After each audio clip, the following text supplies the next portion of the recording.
Hello and welcome to another episode of Spar Talk. I'm your host Mansa, and today I'm joined by comrade Anna Mili from Greece to discuss one of the most crucial questions for the revolutionary movement.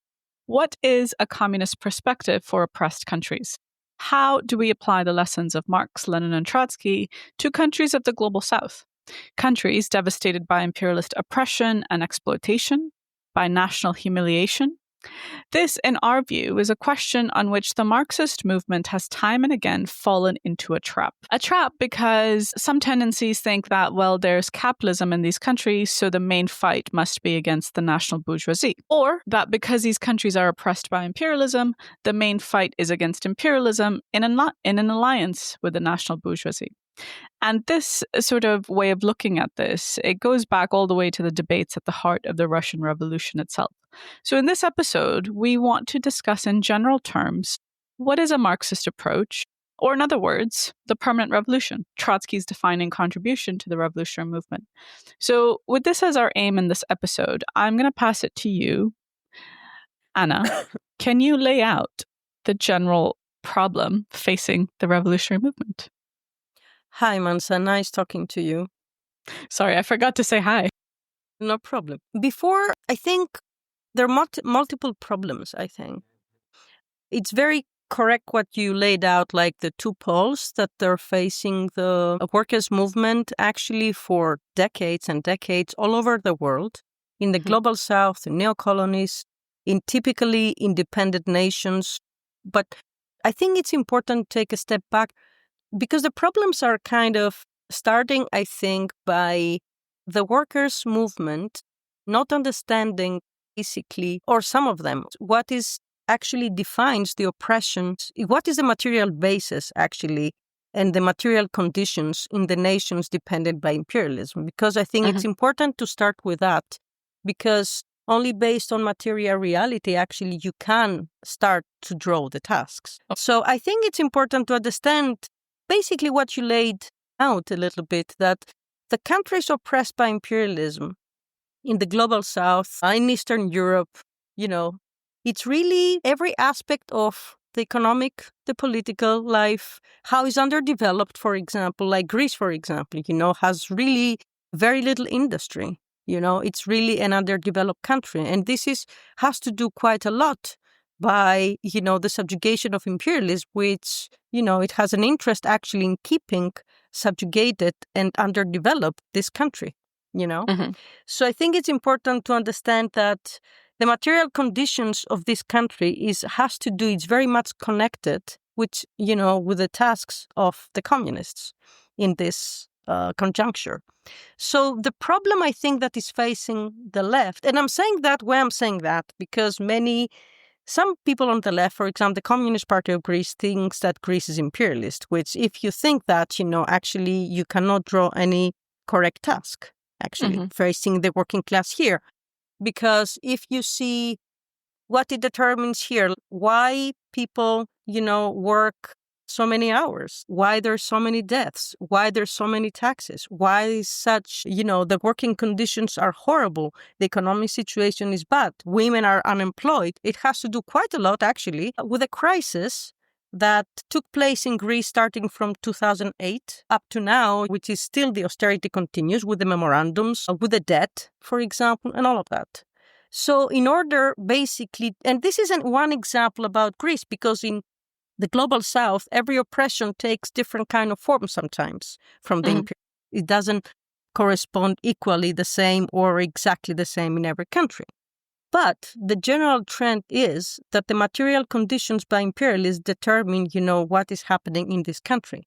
So from this understanding, we understand that the main enemy of the people of dependent countries, neo-colonies, semi-colonies, is imperialism. From this perspective, this is not enough by itself, because it's true. And for example, in Latin America, you see that, for example, in Mexico or in other countries, the bourgeoisie, also tries to fight, let's say, imperialism with its own methods. Yeah, absolutely. So the question actually is the task, to just put it very plain from the beginning, and we can expand if you want. The task of the communists in the dependent countries is really actually to try to take the leadership away from the national bourgeoisie, who stands sometimes or looks like or try to pretend that is the fighter against imperialism. So the bourgeoisie, I'm saying that because the bourgeoisie actually constitutes the main obstacle. And actually not only the bourgeoisie, it's the bourgeoisie, but also, the forces in the workers' movement who reject to fight against imperialism, or the forces in the workers' movement, like you said, who want to fight against imperialism with the national bourgeoisie. And this is really the general trend and the problem of revolutionary leadership all around the global south. Absolutely. I want to spend some time talking about the national bourgeoisie, because this is how the problem presents itself concretely, right? As you said, in many countries throughout the world, you have all types of people who, as representatives of the bourgeoisie, will take a stand against imperialism, will say a lot of left-sounding things. One of the claims that we make as part of, well, not just we, but as a Marxist understanding of the national bourgeoisie, that it is a semi-oppressed class. That is what semi-oppressed and semi-ruling class. I think that is also quite important to understand, because it, again, starting, as you rightly said, from a materialist understanding of this class, that helps us to see why, in fact, it is able to posture. And actually why, in many ways, it has an interest in struggling against imperialism, but that it does so in its own way. So I would like to maybe flesh out the nature of the bourgeoisie in oppressed countries. I think actually this is a fundamental question in understanding why the bourgeoisie in oppressed countries sometimes take a stand, it's true, against imperialism, at least temporarily, because at the end, the truth is they always kind of goes, with the imperialists. Or I think there is another part of it. I think it's an important question also why the bourgeoisies also, you have so many dictatorships in backward countries. I think these two questions, I think, is important, which you don't see so much in imperialist countries. You don't see dictatorships. Not so often, I think. I think it has the material condition of the bourgeoisie is a key question to understand, which is what Trotsky calls combined and uneven development, basically. And the question here is that precisely who plays the dominant role in the country? The dominant role in the country, in the whole country, not only the working class, in the whole country, in all classes, is really imperialism. For this reason, of course, the bourgeoisie is not very happy about it. The bourgeoisie of the oppressed nations, I really think they would like to be, imperialists themselves, but actually that's impossible. I think it's kind of, I don't know. So the problem is, though, that because the dominant role is played by the imperialists, this is the force in the countries. Like one example is sometimes they even change governments according to their wills. If it doesn't serve them, we see that all around the world. So because it's, so what is happening is that the bourgeoisie is kind of trapped, let's say, between really the dominant force, which is imperialism, and says what needs to be happen. The bourgeoisie many times has to follow that, or sometimes would like to resist that.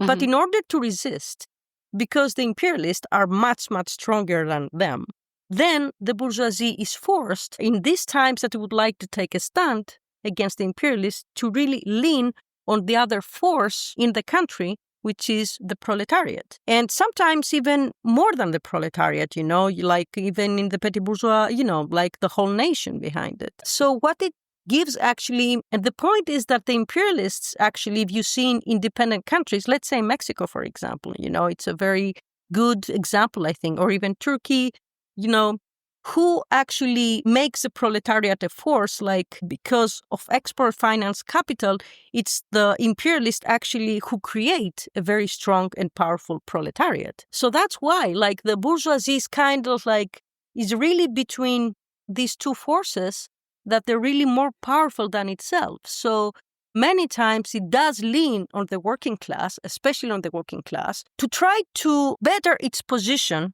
basically, as a ruling class. So that's why I'm saying they try to do that for their own interests. And sometimes they would make even, nationalizations or something that is in the interest of the working class. That's true, like Nasser did that, Exactly, yeah. Like, or Cardenas in Mexico, for example. But besides that, like, the problem is that the bourgeoisie knows that they really conscious about their weak position between these two classes. And what they really try to do to safeguard its rule, because what they threaten more by, it's the proletariat, not the imperialists, obviously. So for this reason, they really need to be and maintain at the head of the anti-imperialist struggle, when actually that suits to their own interests. Absolutely. And I think as you were explaining, the thing that naturally comes up as the next logical point that I would like to ask you is nationalism. Because, it does lean not just on the powerful proletariat in these countries, but also, on the whole idea of the nation, right? For example, I was talking with comrade Mansa in a recent episode, but, as we see Trump with his tariffs, I was talking about Brazil, right? 50% tariffs because he wants to try and defend Bolsonaro. And the protests are, it's an attack on the sovereignty of the country. It is a literal intervention in the politics of a country. And in the heads of the protesters, this is an attack on their sovereignty. So it's an attack against the nation. Looking at the other side of the world in India. So India is one of the countries right now that is, most eager to strike a deal with Trump. But the debates happening internally in the bourgeois circles, between the Modi government and the opposition, it's you have to strike a deal that it's in the national interest, right? They always have to use the national interest to make themselves look legitimate, that they're actually doing something that is in the interest of everybody, and so on and so forth. So nationalism is the expression of that in the political realm, right? Yeah. And I was wondering if you could now maybe explain a little bit the pitfalls in nationalism. Yeah. Well, it's really important to see the contradictions. In an oppressed country, nationalism as an ideology, to start the broader conception, it is a reactionary ideology, and we definitely should combat. And actually, that's the key task of revolutionaries, and I will expand on that. The key task of revolutionaries in oppressed countries is really to smash the national bourgeoisie, and because it stands as an obstacle for the liberation, not only of the national liberation, but also of the social liberation, which also they're very much connected. So in the broader text, concept is reactionary. Nationalism is reactionary. But in Marxism and in life, not all things are black and white. So, for example, actually nothing probably is black and white. I don't know. But the point is that the national bourgeoisie is reactionary. And their nationalism always serve, behind the nation, like you say, to take the nation behind its own interests. And obviously, the task of the communists is to take this away, the working class should get away from this trap, How this will happen, we can talk after. But I think it's important also to go back to Lenin and the Comintern of Lenin and Trotsky and actually say what is progressive in the nationalism of the oppressed nation and what is reactionary, Because that's, I think, a common mistake that some of the Marxist left are doing, that the nationalism of the oppressed is reactionary through and through. This is not correct. Lenin talked pretty much quite a lot in his fight actually to split also against the workers' movement from social democracy on this question. That it's important to distinguish between an oppressor nation and an oppressed nation. And why is that? Because we defend the national aspiration of the masses against their oppressors, which is the imperialists. In this democratic essence, we have a side, we want to take these national aspirations. If you would like to say, like, there is an element of there's a progressive element in this nationalism of the oppressed masses when they fight against their oppressors, And this, actually, it's very important for the communists to take it, and channel these aspirations precisely away from the bourgeoisie, who will try to take this aspiration and take the workers under their own aegis and actually capitulate to nationalism.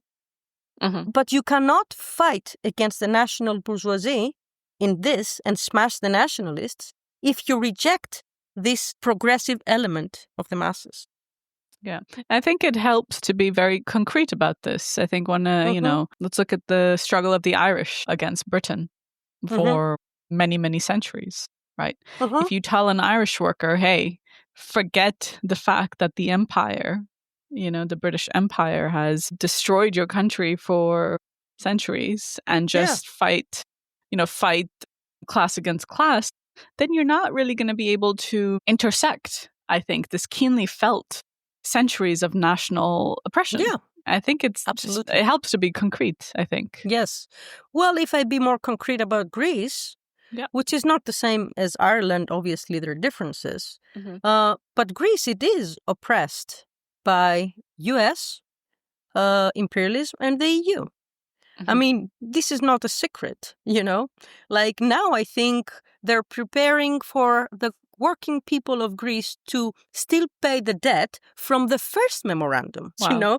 It's not even over the first memorandum, So, so actually it is very important, like to be very concrete. The Communist Party of Greece, rejects not the fight against imperialism in general, but the fight against imperialist subjugation of Greece. Rejects to fight against it because it believes that automatically leads to capitulation to the national bourgeoisie. And I would like to add here, yes, it is possible to be in an anti-imperialist struggle and capitulate to the nationalists. This is the other trend, actually. Yes, of course. In Greece, for example, as in many other countries, I'm pretty sure Argentina with the Peronists, with AMLO in Mexico, and whatever, even, with Khamenei in Iran, But the point is, you need to fight against imperialism with the Leninist principle of class independence. So it doesn't mean that automatically leads you to capitulation. And I can say later what is the problem with this approach, which is not Marxist. I think is really empiricism, but we can talk about that. There is also the other aspect because, like I said, it's contradictory, the nationalism of the oppressed. For example, if the Greek people fight against the European Union to get out of the European Union, against the US bases and all of that, against the memorandum, this is a progressive aspect, which really, like I said, we need to challenge it away from the nationalists and remove the obstacles to merge basically the economic conditions for betterment for workers, with the anti-imperialist struggle and to merge it with, the struggle for socialism, obviously. On the other hand, you have the reactionary aspect of nationalism of the masses. For example, if there is the Greek workers, it goes against the Turkish workers or the national minorities in Greece. But of course, this is not the problem of the masses, but mainly of the leaders of the masses who actually reject that too. Yeah, absolutely. Now, I think what you've just laid out is how the question of national and social emancipation is so intertwined and inseparable in these countries. And again, it helps to just look at the situation, right? Like how the struggle actually plays out. For example, Greek workers struggling against austerity at home is objectively a struggle against the devastation of their country by imperialism. Now, one of the discussions we've been involved in recently with another organization, I won't say, but a comrade said quite explicitly that the task for communists is to separate the class question from the national question in these countries. That they're not denying that these are intertwined. In fact, they can be, and that's the reality. But they see that the task actually of communists is to separate the two things, which, in our approach that you're laying out here is that really communists need to take these two struggles together and take the leadership of them. And we'll talk later about what it means to take leadership and so on. But I wondered if you had any comments on this question that we should consciously separate these two things, which objectively are propelling one another forward. Well, if you separate the two things, I really think that you're really going to circles around yourself to a dead end. this is the problem. I think this is really a rejection of permanent revolution, like plain blank. Because if you see the Russian Revolution, like what happened in the Russian Revolution is that Lenin and Trotsky and the Bolsheviks, what they fought for, and this is the essence of permanent revolution basically, is to take the democratic aspiration of the masses, land question, agrarian question, national liberation, minorities, all of that, is actually to take the lead of them. And this is precisely actually what, led to unite the class and win the revolution. If you separate, how to say, like, this is the reason, to be honest, that every struggle in Greece, and we're talking about Greece, that you have strikes like all the time. Like, if I can be more concrete, like, I don't remember during the crisis how many strikes were per year. So I really don't recall. Maybe were 30 general strikes per year. I don't remember. Like, there were a lot. I don't know the exact numbers. But even later on, had a podcast about the train crash, in Tebi, or the student struggles last year against privatization of education in Greece. All these struggles defeated. 2015, including defeated. But the problem is that here in Greece, for example, every aspect, every attack, everything that has to do with our rent in our houses, how expensive they are, with the taxes, with the humiliating conditions, with the death of the workers. I think they have died approximately 125 in 2025 already, because they work so hard, because it's, all of that stuff, the working conditions stems, the root of it, the privatizations, if you go to the trains, really, it's like third world, like how it keeps the countries underdeveloped with no industry. All of that has to do with how imperialism actually subjugates the country. So in order to advance the struggle for better conditions, you definitely have very concrete demands, about the better conditions of the workers. But if you just put, we need better salaries, we need, against privatizations, without connecting that to the broader struggle, who is behind all of that, which is the imperialist, you actually cannot, the problem is that you cannot unite the masses to move forward.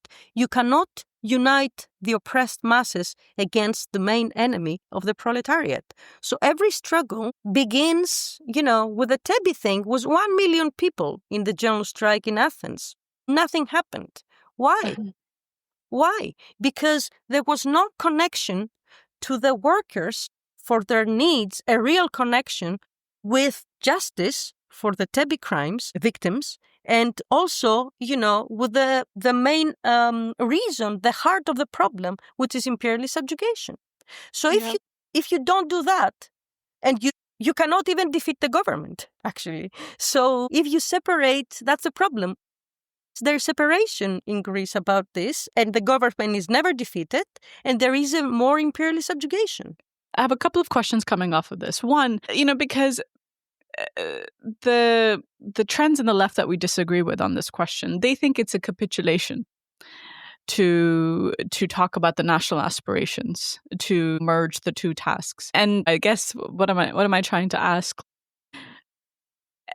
I mean, it's not a question of getting into their heads, but I think it's a question of the method. Like, how do you explain that this is not a capitulation to the nationalists? Because this is what they're attacking us of, that you are now capitulating to nationalists by making the central struggle to be anti-imperialist, that's a capitulation to the national bourgeoisie. Well, there are many examples in history, actually, that it shows that when the masses standing really in their feet against imperialism, actually this increases the struggle against the national bourgeoisie. Why is that? Because the bourgeoisie, precisely because it's threatened by the proletariat, always takes a side with the imperialists. and try to fight back. So actually everything that the masses is doing to step up, and fight, they will find in their way the national bourgeoisie. It's precisely what Trotsky said. And I can give you a concrete example. But before I go to that, it's really what Trotsky says in his writings, that actually the struggle against imperialism doesn't stop, but actually increases the fight against the bourgeoisie, and actually a result is a civil war. For example, this is what happened, but unfortunately there's a problem there. This is what happened in the Greek Civil War. Mm-hmm. Well, if you see, what happened, Greece was under occupation, by the Wehrmacht, Bulgaria, and Italy in World War II. So yes, the forces of the Communist Party of Greece sometimes actually fought independently against the bourgeoisie in this struggle and against the imperialists. But shortly. But if you see the trend, what happened precisely when Wehrmacht left, and then the national liberation struggle led immediately to a civil war against the Greek bourgeoisie and against the British, actually, too, and against the Americans. The problem was the two poles again that we're talking about.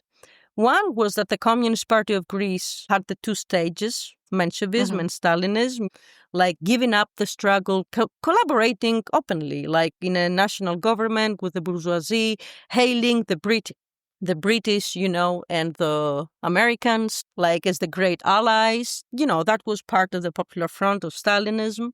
And on the other hand, you had the Trotskyists back then, which many of them rejected, actually, to take a side, for example, with Hellas in the December events against the British, or the more right wing of them, a very famous, actually, Trotskyist leader in Greece, Karliaftis, even said, that it doesn't exist a national oppression in Greece under the Wehrmacht. Yes. So what happened? The civil war led to defeat, of course, with mainly the responsibility of the Communist Party. But my point, to go back to your question, is that the national liberation struggle against the imperialists led immediately to the fight against the Greek bourgeoisie. That's the outcome. That's why it needs actually to unite these two problems. You cannot just go, in Africa, on Iran, for that matter, and say class against class. Like in South Africa, everything is owned. Like I have been there, and it's shocking. It is shocking. When you see all the mines, you see the combine and even development, actually. You see these huge mines, owned by the imperialists. And then you see literally next to it, no roads, no electricity, no water, no giant nothing. Slums. Yes, and the workers working in these mines, while the imperialists, take everything away from the country. But that's the problem. The bourgeoisie stands in the way. In South Africa, in Greece, in Latin America, in India, all over the world. You need to go to the root. What we want to say, we want to defeat the imperialists. For that, and that's why it is not a capitulation, we need to take what the masses need and take away the influence from the hands of the bourgeoisie who pretend to fight for the liberation. But by only doing that, actually, we can smash the bourgeoisie and defeat both. I think if you separate the two, then I think, it just leads to defeat. Yeah, it leads to defeat. And I think this is why this is not to say that there's no Marxist parties in the global South, but, this is why they're weak, I think. Yeah. I mean, even in countries where there are mass communist parties, like in Greece, of course, it exercises a huge influence. But I think the strength of these parties should be judged by how it's advancing the interests of the workers, Exactly. Despite being their mass communist party, why are workers now having to work 13-hour days? Yeah. India, mass communist parties, many of them. But it is the farthest thing from any decent situation for the working classes or the peasantry. So I think the influence of these things and why they are in a weak position is precisely because they're not able to deal with this question. And of course, we're talking about these communist parties, we're talking about Stalinism.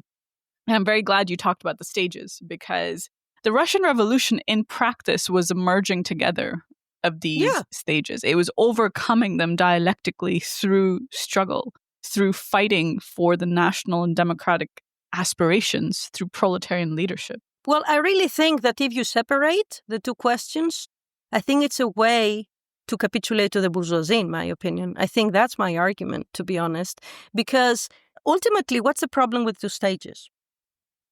It's the separation of the two. That's what it is. It's the separation of the two. Okay. How does that lead to a capitulation by separating the two? The stages. The stages. What happened in the Greek Civil War, or what happened later in other countries or whatever, the two stages, it really does separate the national liberation and with class struggle, basically, and social emancipation.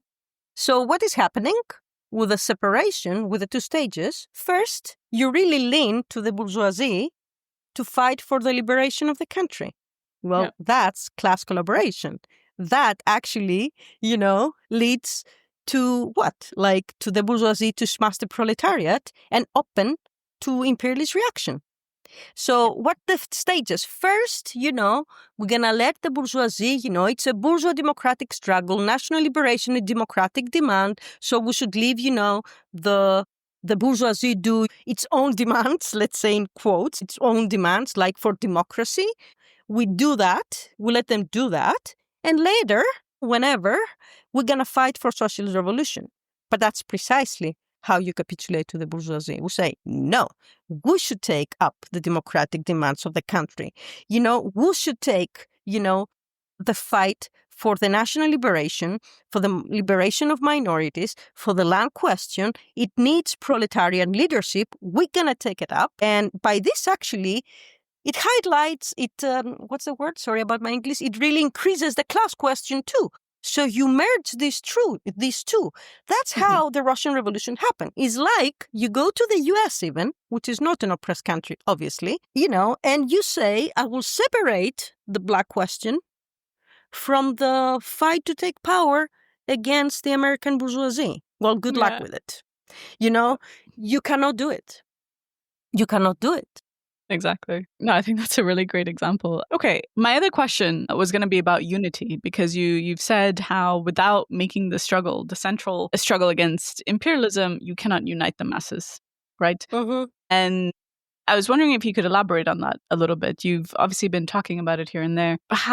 Why is that crucial to unite the masses? Because of course, especially in countries of the global south, because of colonization, because of the way the borders have been drawn, all of Africa, South Asia, there's so many divisions that exist across so many lines, and these lines are drawn in blood, through pogroms, through just genocide, etc.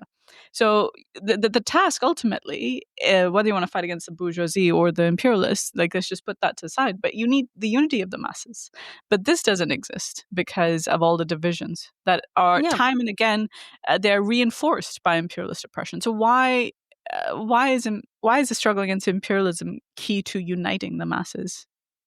Is key to uniting the masses, but for this to happen, you really need also at the same time to fight, obviously, independently and against the bourgeoisie, because the bourgeoisie cannot unite the masses. You cannot divorce this question from the proletarian leadership. I think so, no. I think not. Struggle. I think not, because that's the thing. Like the bourgeoisie, the bourgeoisie has an interest actually in keeping these divisions too. Mm-hmm. Although sometimes they would like to resolve, the agrarian question or the division with the minorities or whatever. But in order to do that, they have to confront the imperialists, which of course they're not so willing to do the majority of the times. And even if they do, they have to do it, like I said before, they have to be at the head, because if the revolutionary proletariat unleashes go forward, they're threatened. This is very directly linked with the proletarian leadership and a program, that's important to fight against imperialism.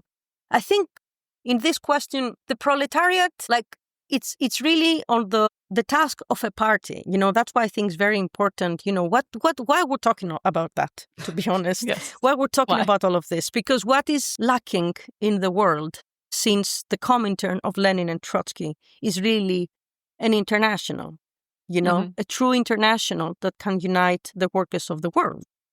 So that's our effort, and our see our stuff in permanent revolution, how change our attitude has to do, obviously, with this. That's why we call it communist leadership of the anti-imperialist struggle.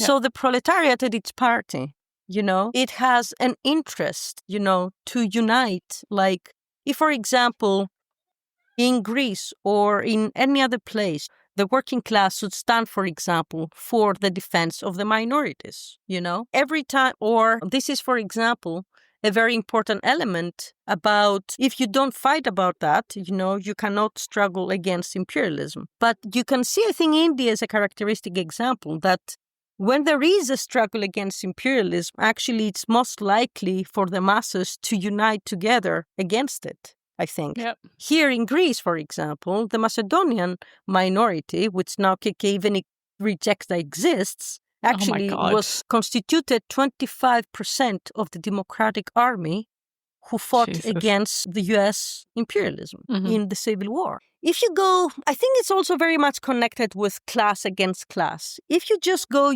class against class and try to go, with the economic demands of the proletariat to achieve, of course we defend that, we want the betterment of the workers, even if they're small, But this cannot unite if you don't have a broader program of, like, what can actually bring behind the proletariat the oppressed masses.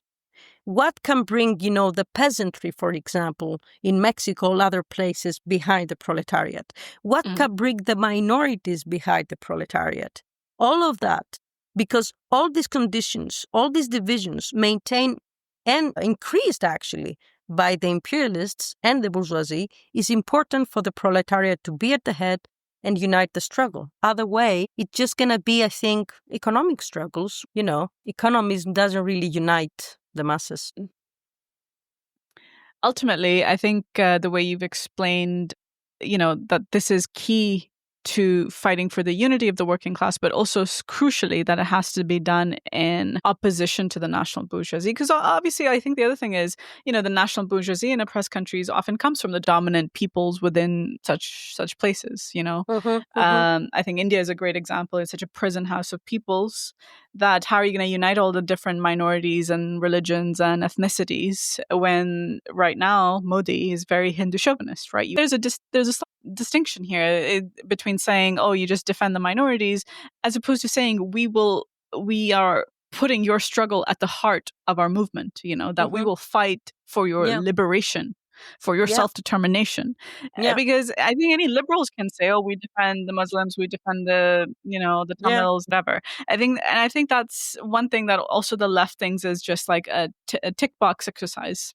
Like we're saying economic demands, then we're saying social things like, oh, we're defending the minorities and the women and everything.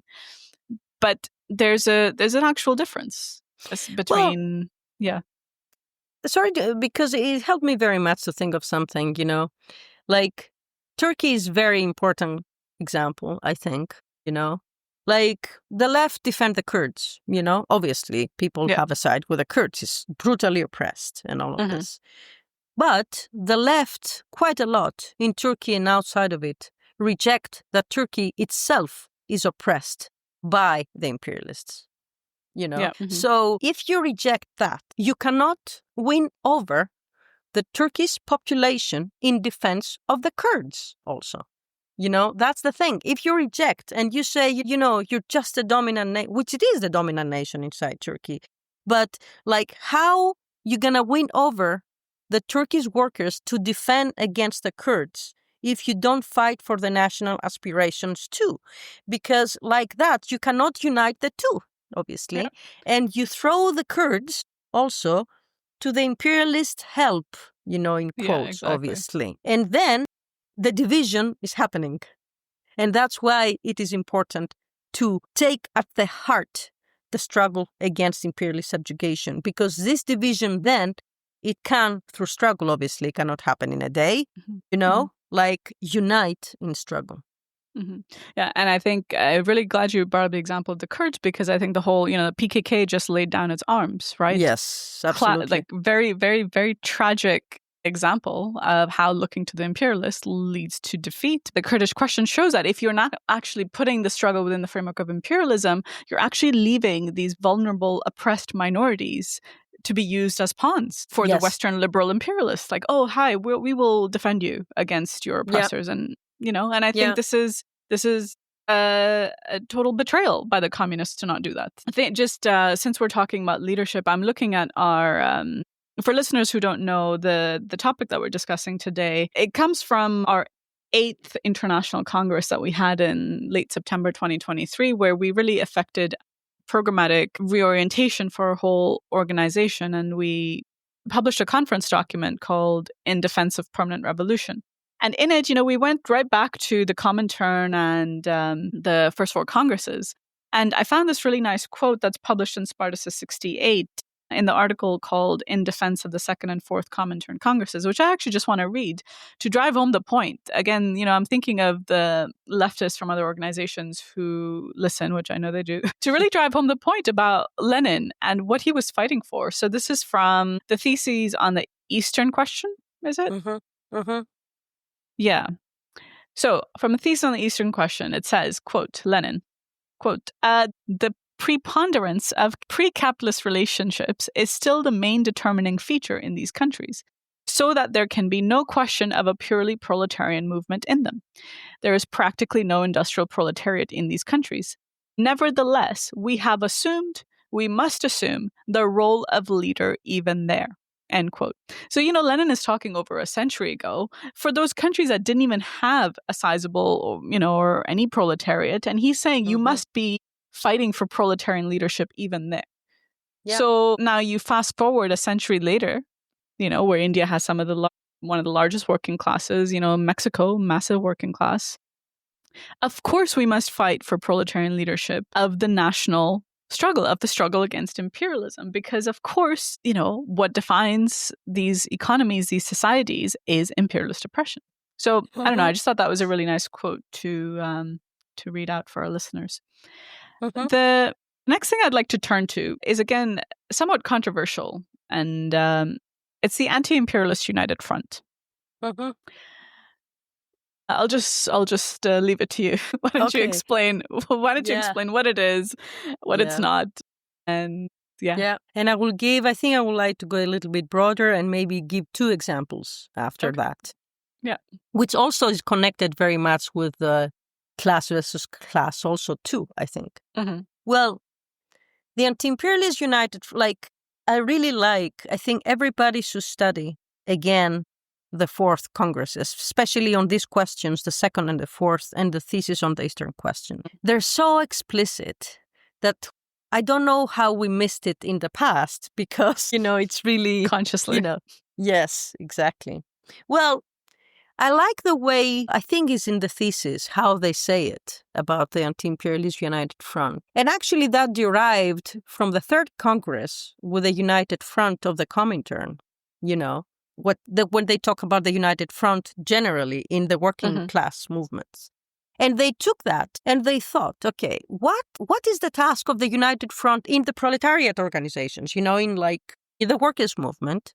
The task is, obviously, to promote the workers' struggles, but also, to expose the obstacles and the leadership of the Social Democrats, of the Stalinists, whatever obstacle in every country for the advances of whatever, either socialist revolution or national liberation or whatever. So that's the task, like in every actually common action, in a united front action, is really to take a side, obviously, but also to expose the obstacles. And they took that, the Comintern, which I really do think that if people think that Lenin and Trotsky and the Comintern under them was opportunist, I really think it is very crucial to be serious and write it plainly, you know. And what they said, what they did about the Anti-Imperialist United Front, they say, well, the task in the oppressed countries, sometimes, yes, you can have agreements, even alliance with, bourgeois or petty bourgeois forces, but not for a single moment you lose your independence, organizational and political. And the task is also there to expose the vacillations and the weaknesses and the betrayal of the bourgeoisie within the struggle. Mm-hmm. That's actually precisely what the thesis on Easter question says. I don't quote here, but that's I have the quote, if I can read it out. Yeah, that could be great. Yeah.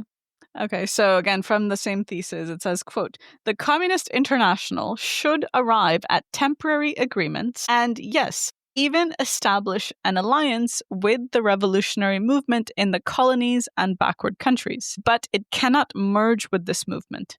Instead, it absolutely must maintain the independent character of the proletarian movement, even in its embryonic stage." And that's precisely the task of the Anti-Imperialist United Front, is to use, because, look, I really think it's like to just criticize the bourgeoisie, just simply criticize the bourgeoisie in an oppressed nation, especially in times when it postures as anti-imperialist, and just say how bad it is. It will not work. They will betray in the future. Yeah, okay, fine. But yes, exactly. But how actually we fight against them now, Exactly. How to actually show concretely that they are undermining the movement, because I think what we used to do in the past is just say, oh, this is the bourgeoisie. This is, it's the ruling class, and therefore it's bad.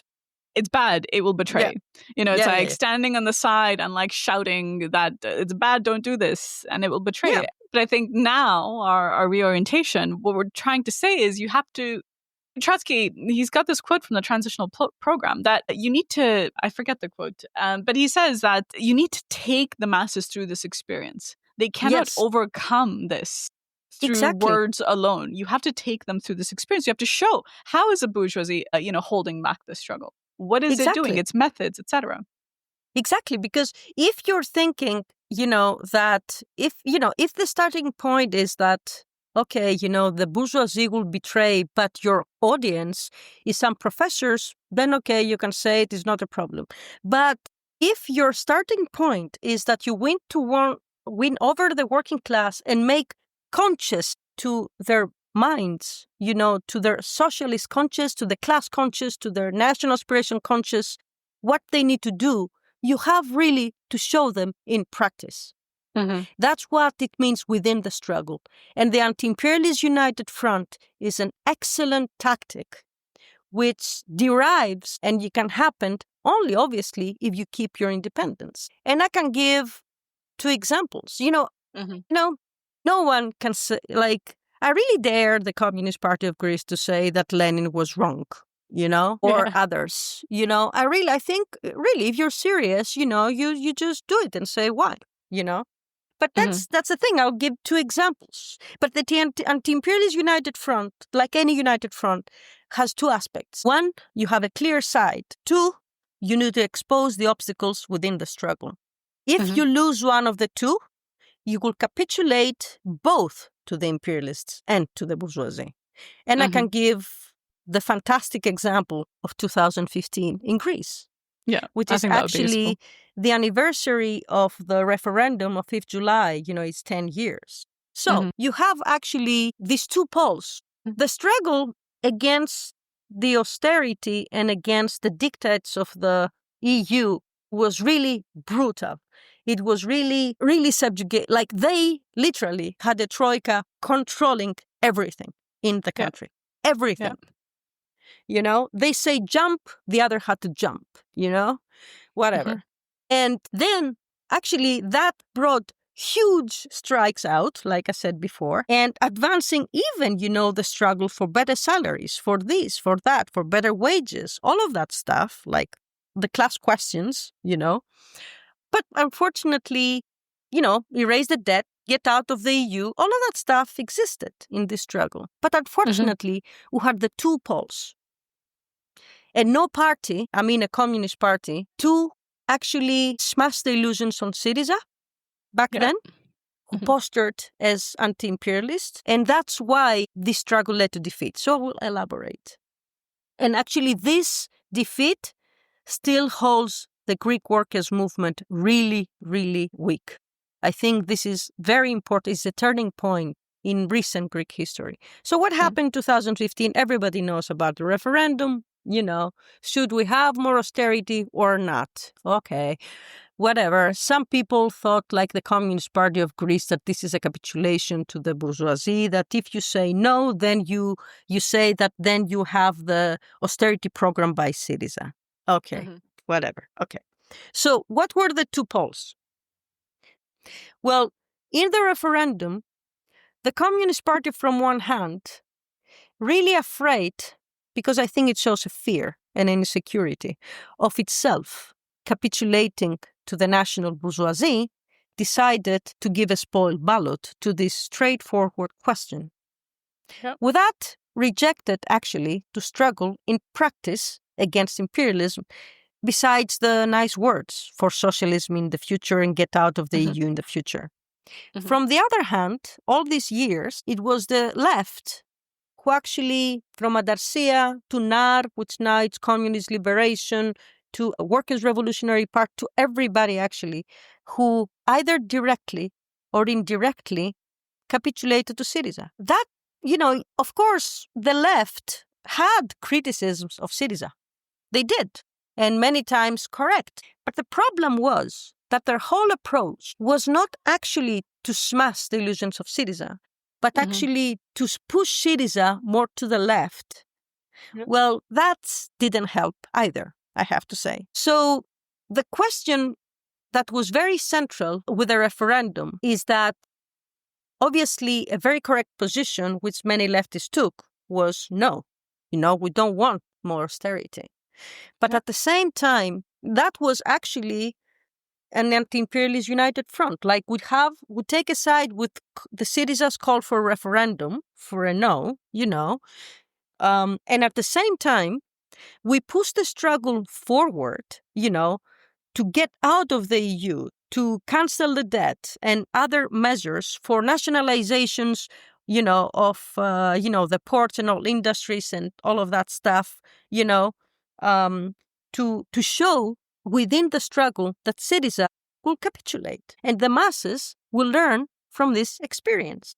But the problem is, and especially that was KKE, because KKE has really an influence in the workers' movement, has much more, what's the word? Much more authority, but also much more, it really betrayed, to be honest. It was a huge betrayal. But if you stand at the sides, at the bench, like the KKE, then actually this struggle, like in fear of not capitulating to the bourgeoisie, actually what both these trends do in practice is that they did left the anti-imperialist struggle at the head of Syriza. Yeah. So actually... And the result was, KKE at bottom didn't actually, because you talk about class independence, a lot. But class independence, it is not guaranteed by saying the words. Class independence, always guaranteed by putting an independent proletarian program against the imperialists and against smashing the influence of the bourgeoisie. But when you reject to take a side against the imperialists, actually it undermined class independence. And that's what happened. And that's why Syriza continued to be in the government, and they opened completely the imperialist reaction. And of course, Syriza capitulated like, hello, why wouldn't be? It was a bourgeois party, and that capitulation derives from its nature and program. The left says, even today, that what Syriza should have done is to be based on the masses, to fight. But with the wrong program. But that's precisely what Syriza did. They did lean on the masses, but for the interests of the bourgeoisie and to hold, the struggle in safe channels for the bourgeoisie. And that's why the Anti-Imperialist United Front by, taking a side against imperialism, and showing in the course of the struggle that, yes, like by pushing forward, like go beyond what the bourgeoisie sets, Yep. that actually shows in practice that the bourgeoisie is a reactionary class, it's a property class, it has to defend its privileges, and we need proletarian hegemony of the struggle to smash everybody, basically. Just out of curiosity, the left today, what is the lesson they've drawn from this whole episode? What did they say about Syriza and why it betrayed or anything like that? What is the lesson? Well, I think the problem both with KKE and the left, some of the left, they don't admit that they capitulated. And when I say capitulated, it's not only directly, like the Grantides were inside Syriza, or the International Standpoint, which is now Ξεκίνημα, was inside Syriza for some time. Mm-hmm. Like, I'm not only saying directly, but also indirectly by this, like, to try to push, Syriza, like, to do the correct thing, kind of. Well, Mm-hmm. others, many reject, that they capitulated. Others, which is a problem, obviously, because you cannot learn anything. Others say, for example, like the communist liberation, like what used to be NAR, in their conference document for this new party. And actually, it's I don't remember the quote exactly, but it's in the letters towards NAR that is on our website, and people can check it. It's in Greek, okay? It says at some point, and it's not a quote, but it says at some point that in Adarsia, which NAR used to, like still is, failed kind to deal with the left government of Syria. And they're right, like it's correct. But this is just the starting point. The question is why? Why? How, what's the origin of this? What were the consequences of this? Where this comes from? And what we need to do instead? I think that's basically what the left haven't done. So either, they reject that they capitulated, like, either, they hide it, either they have only the good statements, let's say, that they had, but they don't put the ones that they were not very good, stuff like that. Or they don't really make a hard work to learn the lessons. And in my life, Trotsky has something that really love. Because I don't remember again exactly how he says it, but he says everything that is solid, it has to be it comes from really difficulty and pain to actually get the lessons. It's not a quote, but that's the essence. Like, and if you don't do that, and I know from us, like, it's not like, I'm not saying from an arrogant academic, I know without actually go and see, what is actually at the root of that, you will not be able to draw the correct lessons. And there is nothing worse than to get half lessons or no lessons at all. And the other side of the struggle, sorry, I have to do that. I'm sorry. No, go on. Keep going. I like it. The Communist Party of Greece, like, of course, Communist Party of Greece, like, to be fair with them, they say, we rejected the two stages. Fine. Okay. And it says, we really need class independence. We agree with that. The problem, though, is that KKE, is really based on empiricism, which is very Stalinist conception. I mean, not only, the left also do that. But, like, what is KKE's thought? So, they capitulate in the Civil War to the national bourgeoisie and to the imperialists in the anti-imperialist struggle for national liberation, right? And then later on, they did the same with PASOK, with the early PASOK years. For our listeners who don't know, can you just tell us what PASOK was? Well, PASOK was, everybody will disagree probably with us on that. PASOK still is, but originally, Papandreou was really Andreas Papandreou, the founder of PASOK, which in the 70s, it was really a very left-wing populist nationalist leader who really, like, talked a lot to the masses. So everybody had illusions of Papandreou. Like, he talked against NATO, against the EU. He was very anti-communist also, against the Soviet Union. But, like, he really, like, the masses thought really that he's the one, really. Like the Cardenas of Mexico, I would say. Yeah.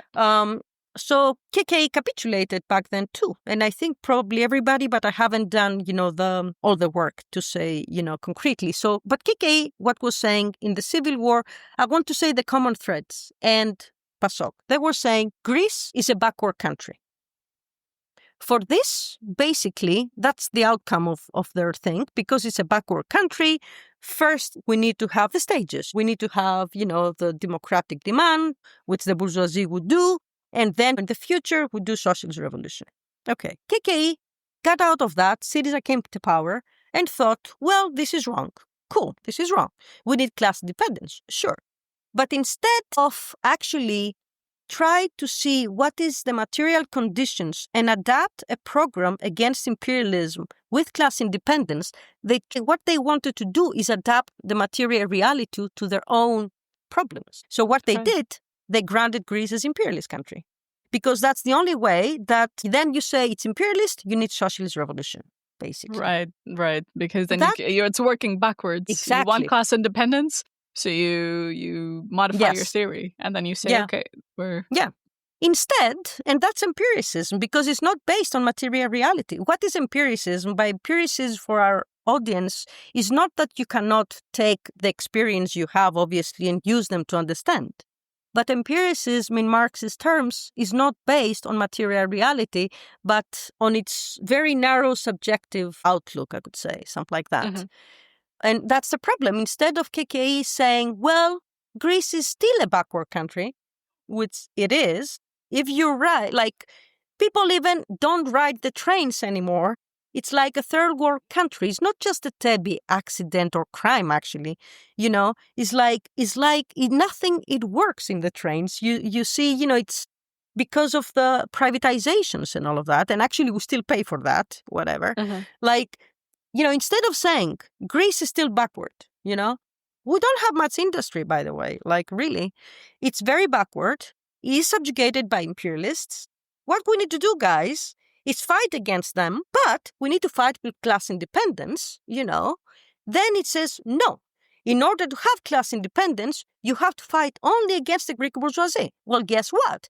Behind the Greek bourgeoisie is always the imperialists. And actually, that's everywhere in Greece. Half of the country is a U.S. base. It's a U.S. military base. Mm-hmm. Apart from the economic also subjugation, the national subjugation, and all of that stuff. So that's the problem also with empiricism. And sorry, I'm talking a lot. I would like to have one more thing about the Anti-Imperialist United Front, which it relates to Iran. Yeah, absolutely. Which I think everybody should read Trotsky's thing on the Sino-Japanese War. I really love that, because he doesn't mention the word Anti-Imperialist United Front, but that's precisely what it is. Mm-hmm. Well, he really polemicizes against the Ochlerites and affiliates, I don't know how you call these people in English, for actually not taking a side with China against Japan, And that's, it's a war, very, and they say, no, it's not in the same plane, because the others were saying, but it's Chiang Kai-shek, on the run of the country.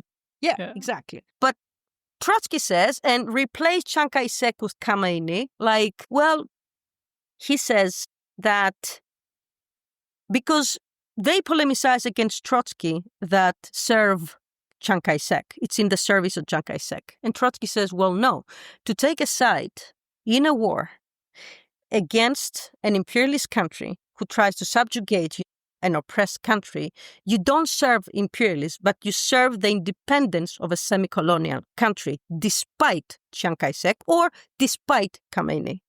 Mm-hmm. But, and that's the one aspect of the Anti-Imperialist United Front, but, he said, you never abandon for a single moment your independent proletarian perspective.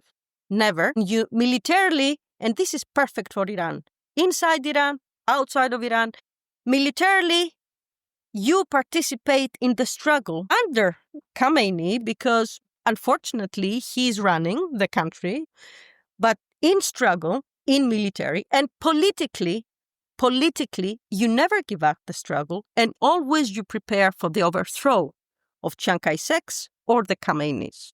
Mm-hmm. And that's against the two poles. And that's precisely the Anti-Imperialist United Front. And I love this article. Yeah. I mean, you're talking about on the Sino-Japanese War. This is from September 1937, if you want to check it out. It's a short article, very good, very clear. Yeah, I read it after our propaganda on the Iran War, but it's a very good article. Anna, the way you explain it, you make it sound very simple. But I know that since the Iran War happened, I have been in so many countless arguments, and I've said this in multiple episodes, that where this what we think is common sense, it's overcomplicated. And the main attacks I've gotten, and this is tragic. The tragedy of this is the main attacks that I've gotten that were supporting the regime is from communist leftists in countries like India, Pakistan, countries that are under the boot of imperialism. Yeah. And I think, again, they're reacting. They don't want to support the reactionary governments that oversee or that govern these countries. Yeah. So they want to draw that hard line. But it almost makes them blind to understanding how to push the struggle forward. So, I don't know, I just find it kind of difficult because, it is very difficult. It is obvious, but it's not. And I think it's a question of your approach, in a sense, to how you're approaching politics, I think. Yes. It is very difficult. I know it sounds simple, but I think it sounds simple because we're on the same page, I think, Yes. But arguing with the left or, it's not so easy to, not to get to the agreement, but, obviously that. But I think it is the approach of what is in the interest of the prolet. I think if the starting point is to be honest with Iran is not, so difficult, Iran, it's a semi-colonial country. I don't know. US, okay. And Israel, it's obvious. Mm-hmm. But I think that's the problem also with empiricism, There is a phrase in Greece that if, you eat a very hot soup, I mean, it's not exactly what it says, then you think you will get burned from yogurt too, What does that mean? It means that if, from your mistakes in the past, like capitulation to the bourgeoisie, for example, if you don't take the correct lessons, from it, then everything then looks a capitulation. Right. You're afraid of capitulating. Fear of opportunism, yes. You're afraid that you get burned from yogurt, afraid from, capitulating to everything. I think that's a problem. But also is the other aspect of it is also, and I think people should read our article on Iran and listen also the podcast with you and Comrade Elizabeth, also the two poles in that, because it's true also that some people stop fighting politically against Khamenei, first the war and after that, that separation of the struggle. Yeah. Yeah, absolutely. I'm very glad the way you've illustrated this to the concretes, that the two components of the anti-imperialist united front, you have to have a side, but class independence, without it, it's no longer a united front. It's a political bloc. Yes. Yeah. Yes, even with temporary alliances. And I want to actually reply to some leftists that says actually that Trotsky has repudiated the anti-imperialist united front. Oh, yes. Well, by the way, obviously, you can turn the anti-imperialist united front to a popular front if you don't have the correct program. Yes, obviously. Actually, Trotsky never repudiated the anti-imperialist united front. And I think if people see the letters on India, I think in 1934, I'm not sure, I don't remember exactly, the letter to South Africa, including on China, well, actually the 37, he never repudiated the anti-imperialist united front. Again, I think it's the starting point. What is in the interest of the masses, right? How are you trying to do that? And it's through class independence, proletarian leadership, et cetera, et cetera. And I think it's ultimately about recognizing, what we started with, we've been talking for over an hour, but what we started with is to really root all of this in a materialist understanding. What are these countries defined by, Yeah, exactly. You just look around, India, you see cows on the street and you see Mercedes on the street, and then you see mansions that are 26 stories tall, some of the richest people on the planet in India. And you see just absolute misery and wretchedness that you haven't seen anywhere else, side by side, And it's well, what do you think? Why do you think this is? You think it's just the national government responsible for all of this? No. Yeah. And then to really understand, I think, as you said, it's really fundamental, the national bourgeoisie. Like, what is it? Right? Yes. I think there's it's really vulgar Marxism to think that everything approaches in a linear fashion. Yeah. And, all the countries will just go through capitalism and then whatever future stages, and all the bourgeoisies will develop in the same fashion. It's really to vulgarize everything that Marx was talking about, and fundamentally, like, to Marx's approach. I really think your last point is really fundamental for the period we're facing, the current period in the world, because to determine whatever policy the working class should have in oppressed countries should start from the global situation and the force of imperialism, basically now dominate, obviously, but the new turn in the U.S. under Trump, and this is gonna bring tremendous pressure to the oppressed countries, especially when everybody says that it's gonna be at some point a financial crisis globally. That will put tremendous pressure to the oppressed countries, and at some point, sooner or later, we're gonna the proletariat and the oppressed masses in generally, they're gonna need really to struggle because there's really, like we say in Spartacist, there is no much fat to cut in these countries. Right. So then the bourgeoisie of the oppressed nations will face with this tremendous pressure between the two forces that are really the determining forces, which is the proletariat and the oppressed masses from one hand, and the imperialists from the other. And for this, it shows actually quite sharply how the bourgeoisie is in a middle position and is not the determining forces. And because of this weakness, it's very possible it will be a tendency or a possibility is quite strong, I think, for Bonapartist regimes or even dictatorships, because it does show precisely that the bourgeoisie needs to actually have these strong regimes to resist. Of course, the proletariat is the main fear, not the imperialists, obviously. But also, this is actually quite risky for the bourgeoisies too, because if a coup fails, for example, you never know, the proletariat can be as a force. So the point is not to be catastrophic, oh, it's happening that, but I think it's important to understand the tendencies that exist with the world. And this tendency exists precisely with the decline of U.S. hegemony, but also the end of liberalism. That's actually why the regimes are will be very open to this kind of regimes.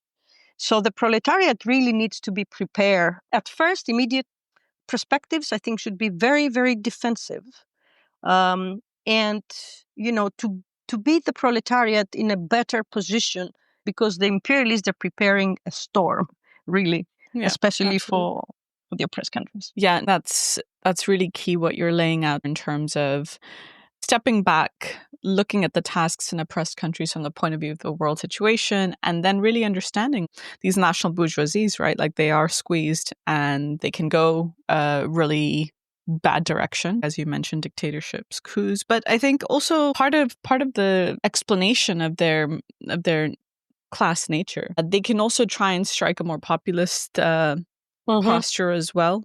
Yes. Right, to try and rally the nation and say, like, oh, look, we're standing up to imperialism. I mean, what's been happening in India with the trade negotiations with the Trump administration? Modi was very, very, very pro-US. They thought they were going to get a really good trade deal, but Trump is not having it because India has some of the highest protectionist measures in the world.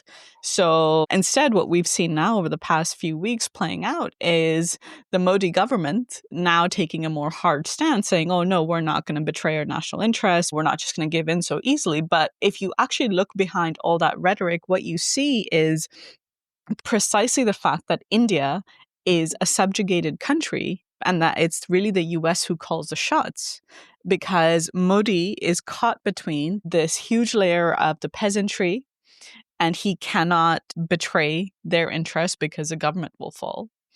and I have to do more work on this question to understand this myself. But I think to be able to understand, how Modi went from being very pro-US to now, no, we're going to stand in the national interest. You have to have this materialist understanding of this class to really make sense of these zigzags. Well, I think that's very important too, because we don't know it. Like, it could be a more populist government, which populist government comes many times precisely when the proletariat struggle, because they're really afraid of the proletariat. So the anti-imperialist stance of the national bourgeoisie many times, their main aim is basically to control and lead the anti-imperialist struggle to save their own position as a ruling class. But the point, of course, is that soon, even with populist governments, like at the end, they always side with the imperialists because, of course, the main enemy for them is the proletariat.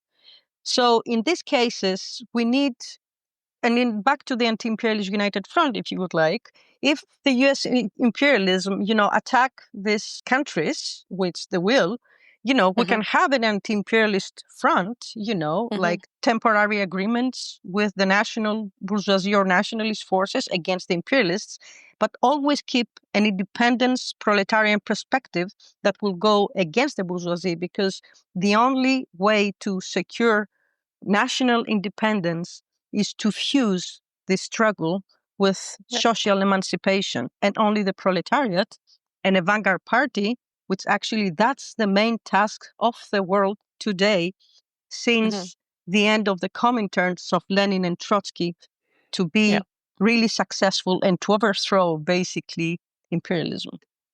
Yeah, I think that brings us to a natural conclusion of our discussion, because really it's what's the task? And for the left, I really urge them to study Trotsky, study Lenin, and how they dealt with oppressed nations and with the national bourgeoisie of these nations. And ultimately, our task, our perspective is that the communists have to take over the leadership of the national struggles in opposition to imperialism, but do it under the banner of the proletariat. So I think that was a really nice way to wrap this up. I want to thank you so much, Anna, for taking the time to chat with me. I've had a really nice time just talking about the fundamentals, and I thank you for bringing your expertise to the table. Well, it's always a pleasure talking with you. Hopefully we can have you back on at some point in the near future. Of course. Okay. Thank you so much. Thank you. Thank you too. Bye.